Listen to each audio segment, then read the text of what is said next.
Hello മക്കളെ, എല്ലാവർക്കും ഉള്ളൊരു ഡൗട്ടാണ് കാർനോട്ട് എഞ്ചിനിലെ കാർനോട്ട് സൈക്കിൾ എങ്ങനെയാണ് വരയ്ക്കുക, അല്ലെങ്കിൽ ഇൻഡിക്കേറ്റർ ഡയഗ്രാം എങ്ങനെയാണ് വരയ്ക്കുക.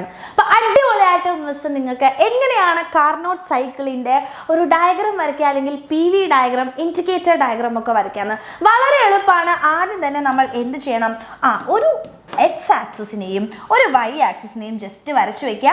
ആൻഡ് ഓൾസോ ഇവിടെ P എന്നും ഇവിടെ V എന്നും മാർക്ക് ചെയ്യുക എന്നുള്ളത് ആദ്യം ചെയ്യേണ്ടത്. ഓക്കെ ആണല്ലോ. ഇനി എന്ത് ചെയ്യണം എന്ന് വെച്ചാൽ ഇവിടെ നിന്ന് നമ്മൾ തുടങ്ങുകയാണ് മക്കളെ. ഇങ്ങനെ ഒന്ന് ചെരിച്ച് ചെരിച്ച് ചെരിച്ച് ചെരിച്ച് വരയ്ക്കാം. ഇത്രയേ ഉള്ളൂ, കഴിഞ്ഞു നമ്മുടെ PV ഡയഗ്രാം. ഇനി ഇതിന് പേരിടൽ ചടങ്ങാണ് നമ്മൾ നടത്താൻ പോകുന്നത്. ABCD. ഓക്കെ, ABCD എന്ന് കൊടുക്കുന്നു. ആൻഡ് ഇവിടെ നിന്ന് നമ്മൾ സ്റ്റാർട്ട് ചെയ്യാണ്. പ്രഷർ P1 V1 T1ൽ നിന്ന് സ്റ്റാർട്ട് ചെയ്യുന്നു. ഇവിടെ P2 V2 T1 തന്നെയാണ്. P3 V3 T2. ഇനി P4 V4 T2. എപ്പോഴും മനസ്സിലാക്കുക, മുകളിൽ T1 താഴെ T2, അത്ര മാത്രമേ ഉള്ളൂ. മുകളിൽ T1 താഴെ T2, ബാക്കിയെല്ലാം P1 P2 P3 P4. അതാണ് വ്യത്യാസമുള്ളൂ അല്ലേ. ഇവിടെ നോക്കൂ, സ്റ്റാർട്ട് ചെയ്യുമ്പോൾ P1 V1 P2 V2 P3 V3 P4 V4. And മുകളിൽ രണ്ടിലും T1, താഴെ രണ്ടും T2 T2. വളരെ ഈസി ആയിട്ട് പഠിച്ചു.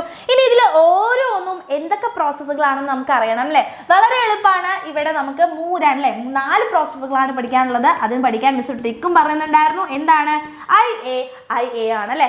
IA എന്ന് വെച്ചാൽ വേറെ ഒന്നുമല്ല, അത് വളരെ എളുപ്പമാണ്.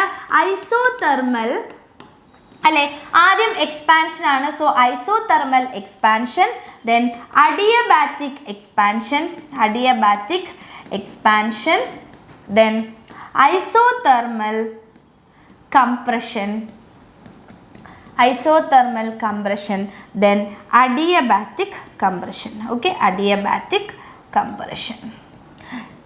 ഈ 4 പ്രോസസ്സുകളാണ് ഉള്ളത്. അപ്പോൾ കൃത്യമായിട്ട് എക്സാമിനൊരു ഷുവറായിട്ട് ചോദിക്കുന്ന ഒരു ക്വസ്റ്റ്യൻ ആണ്. നമ്മുടെ കാർനോട്ട് എഞ്ചിൻ്റെ ഇൻഡിക്കേറ്റർ ഡയഗ്രാം അഥവാ കാർനോട്ട് സൈക്കിൾ വരച്ച് അതിലെ 4 പ്രോസസ്സുകൾ പറയാൻ വേണ്ടിയിട്ട് വളരെ വളരെ വളരെ ഇമ്പോർട്ടൻ്റ് ആയിട്ടുള്ള ഒരു ക്വസ്റ്റ്യൻ ആണ്. അപ്പോൾ എൻ്റെ മക്കൾ ഈസി ആയിട്ട് പഠിച്ചില്ലേ. ഈ ട്രിക്ക് വെച്ച് ഓർത്തിരുന്നാൽ മാത്രം മതി. ഗ്രാഫ് വരയ്ക്കാനും മിസ് ട്രിക്ക് പറഞ്ഞു തന്നിട്ടുണ്ട്. ആൻഡ് ഈ 4 പ്രോസസ്സുകൾ പഠിക്കാനും അടിപൊളി ട്രിക്ക് മിസ് പറഞ്ഞു തന്നിട്ടുണ്ട്. അപ്പം ഈ ഒരു വീഡിയോ നിങ്ങൾക്ക് യൂസ്ഫുൾ ആയിട്ട് തോന്നുകയാണെങ്കിൽ മാക്സിമം ഫ്രണ്ട്സിലേക്ക് ഒക്കെ ഒന്ന് ഷെയർ ചെയ്ത് കൊടുത്തോ. ആൻഡ് ഫ്രണ്ട്സ് ഒക്കെ പഠിക്കട്ടെ. ഈ ഒരു എക്സാമിന് ഈ ഒരു കാർനോട്ട് എഞ്ചിൻ എന്ന് പറയുന്ന ഈ ക്വസ്റ്റ്യനിൽ എല്ലാവരും ആൻസർ ചെയ്യട്ടെ, ഫുൾ മാർക്ക് സ്കോർ ചെയ്യട്ടെ. അപ്പോൾ എല്ലാവർക്കും ഓൾ ദ വെരി ബെസ്റ്റ്.